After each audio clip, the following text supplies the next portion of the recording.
Tengo 74 años, y hay algo que descubrí hace 3 años que transformó completamente no solo mi relación con la medicina sino mi comprensión de lo que significa confiar en alguien con lo más íntimo que tenemos, que es nuestra propia salud. Descubrí que el doctor Morales, mi médico de cabecera durante 20 años, el hombre a quien yo llamaba cuando algo me preocupaba, el hombre cuyos consejos seguí sin cuestionarlos porque tenía formación que yo no tenía y porque me había atendido bien durante 2 décadas, había sabido durante 4 años que yo tenía una condición que requería seguimiento especializado y decisiones activas sobre mi tratamiento, y no me lo había dicho. Había registrado los hallazgos en mi expediente clínico sin comunicármelos, había tomado la decisión de que yo no necesitaba saber, que él administraría la situación sin involucrarme en ella, que su criterio sobre qué era mejor para mí era suficiente sin mi participación en esa determinación, y cuando lo descubrí. ¿Cuándo?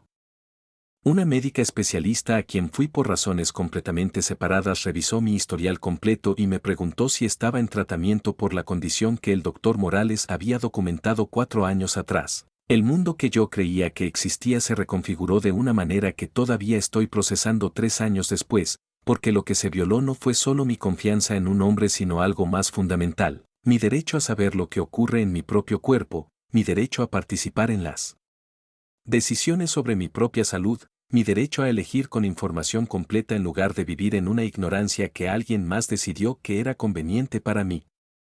El doctor Morales y yo teníamos una relación médica que yo habría descrito, hasta ese momento, como una de las mejores decisiones de cuidado de salud que había tomado en mi vida. Era meticuloso, atento, recordaba detalles de mis consultas anteriores sin necesitar releerlas, me explicaba las cosas con paciencia, nunca me hizo sentir que mis preguntas eran una molestia, y durante 20 años de chequeos regulares, de pequeñas consultas por síntomas menores, de las conversaciones sobre los cambios normales que trae la edad, yo construí la confianza que se construye solo con el tiempo y con la experiencia repetida de ser bien atendida, y esa confianza era real, no era ingenua ni irracional. Estaba basada en evidencia acumulada de que este hombre se preocupaba genuinamente por mis pacientes, y yo era una de ellas, y esa es parte de lo que hace tan difícil de procesar lo que hizo, porque no fue un médico descuidado ni un médico indiferente, fue un médico que tomó una decisión activa y deliberada de no informarme, lo que implica una forma de cuidado que simultáneamente me protegía en su mente y me negaba algo fundamental en la realidad. Lo que la especialista me explicó ese día, con una calma clínica que contrastaba con el temblor que yo sentía internamente, fue que en mis registros médicos había documentación de hallazgos que requerían seguimiento activo, que esos hallazgos habían sido registrados hace 4 años durante un procedimiento de rutina, que la práctica estándar ante esos hallazgos era comunicarlos al paciente e iniciar un protocolo de monitoreo, y que no había evidencia de que esa comunicación hubiera ocurrido ni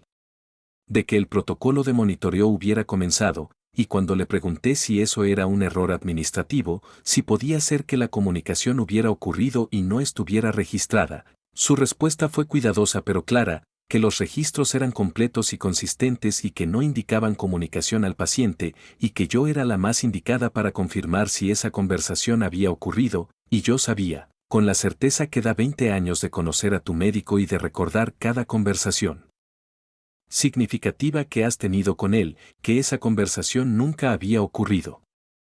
Confronté al doctor Morales, y esa confrontación fue una de las experiencias más extrañas de mi vida porque él no negó, no inventó una explicación alternativa, no pretendió que había habido un error de comunicación, sino que explicó, con una calma que me resultó más perturbadora que la negación habría sido, que había tomado la decisión de no informarme porque consideró que la condición no era urgente en ese momento, que el nivel de ansiedad que la información habría generado en mí habría sido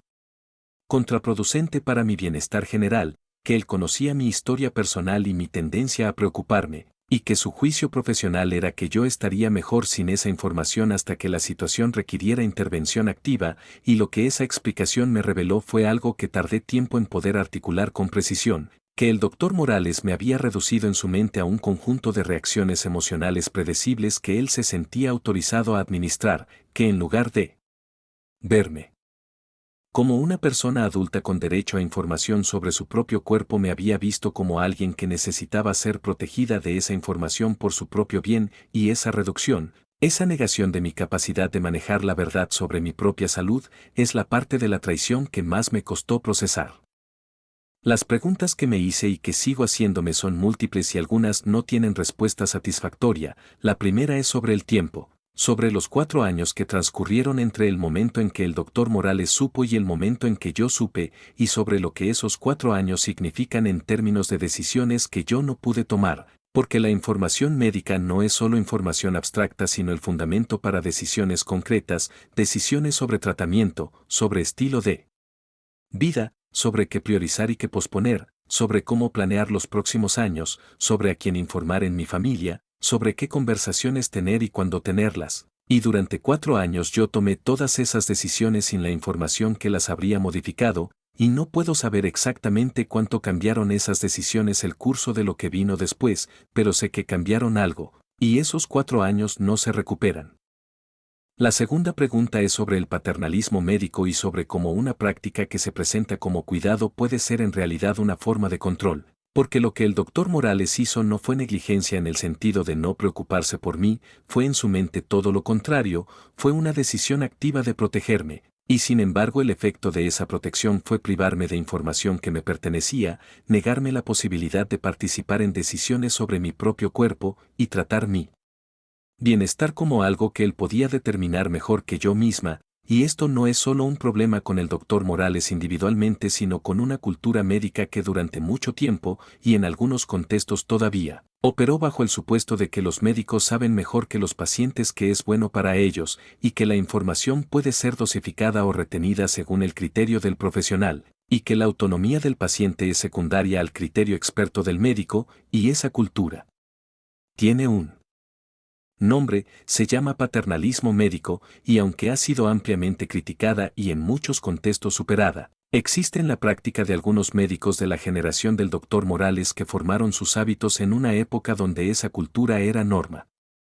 La tercera pregunta es sobre la confianza y sobre si puede reconstruirse después de una violación de esta naturaleza, no solo la confianza en el doctor Morales, con quien terminé la relación médica de inmediato y sin posibilidad de reconsideración, sino la confianza en la medicina como institución, en la relación médico-paciente como relación que funciona con transparencia y con respeto mutuo, porque lo que descubrí en esa consulta con la especialista no fue solo que un médico específico me había fallado, sino que es posible que un médico te falle de esta manera, que puedes tener una relación de 20 años con alguien que cuida tu salud y que ese alguien tome decisiones sobre tu información sin consultarte, y esa posibilidad general es más difícil de manejar que el caso específico porque implica que la vulnerabilidad no terminó con el doctor Morales sino que es parte de cualquier relación médica donde no ejerces vigilancia activa sobre tu propio expediente. La cuarta pregunta, la más personal y la más difícil de sostener, es sobre mi propia participación en lo que ocurrió, no en el sentido de que la culpa sea mía, la decisión fue del doctor Morales y la responsabilidad es suya, sino en el sentido de si yo habría podido ser más activa en el conocimiento de mi propio expediente médico, si la confianza que deposité en él, que era real y estaba justificada por 20 años de buena atención, me llevó a delegar de manera demasiado completa él. Conocimiento de mi propia situación de salud, si habría sido diferente si yo hubiera pedido copias de mis resultados rutinariamente, si hubiera buscado un segundo médico para revisiones periódicas, si hubiera ejercido el derecho que siempre tuve de acceder a mi expediente completo, y la respuesta honesta es que probablemente sí, que una vigilancia más activa de mi propia salud habría hecho más difícil que esta situación ocurriera durante 4 años, y ese aprendizaje, aunque doloroso porque implica reconocer un punto ciego propio, es también uno de los más prácticos y más transferibles que ha producido esta experiencia. Lo que hice después del descubrimiento fue múltiple y simultáneo, inicié el protocolo de seguimiento que debería haber iniciado 4 años antes, cambié de médico de cabecera eligiendo esta vez con criterios diferentes y con una disposición diferente hacia la relación, más activa, más vigilante, más dispuesta a hacer preguntas incómodas y a pedir explicaciones completas, consulté con un abogado sobre las opciones legales disponibles en relación con lo que el doctor Morales había hecho, y tuve conversaciones con mi familia que habría tenido antes si hubiera sabido antes, conversaciones que eran necesarias y que la ignorancia en que me habían mantenido había postergado sin mi consentimiento.